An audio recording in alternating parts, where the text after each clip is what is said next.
હું પટેલ કૈલાસબેન બોલું છું. કૈલાસબેન કુકિંગમાં આપણું સ્વાગત છે. ચલો આજે આપણે બનાવીએ ધાણા જીરું. મારો વિડીયો પહેલેથી છેલ્લે સુધી જોજો. મારી ચેનલને લાઈક કરો અને ફોલો કરો. આજે આપણે બનાવીશું ધાણા જીરું. અહીંયા આપણે આ છે 500 ગ્રામ ધાણી, 200 ગ્રામ છે જીરું, 8થી 10 નંગ તમાલપત્ર, 8થી 10 નંગ છે લવિંગ અને 10થી 15 નંગ છે કાળા. આપણે ગેસ સ્ટાર્ટ કરીએ. ગેસ એકદમ ધીમો રાખવાનો છે અને ધીમા તાપે શેકવાની છે. ધીમે ધીમે શેકવાની, નહીંતર નીચે દાજી જાય.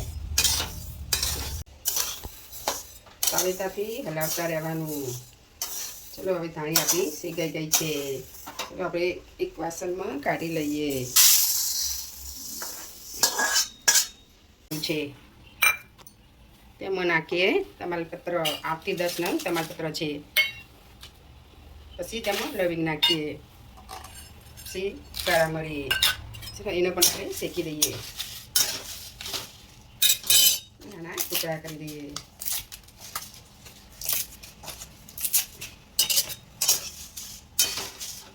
શેકાઈ જાય એટલે તેની સ્મેલ બહુ સરસ. આપણે ધાણી દળીએ. ચલો આપણે મિક્સર સ્ટાર્ટ કરીએ.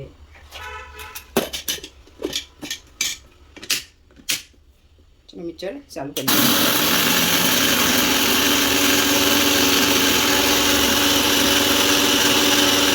ધાણીને ચારી લઈએ.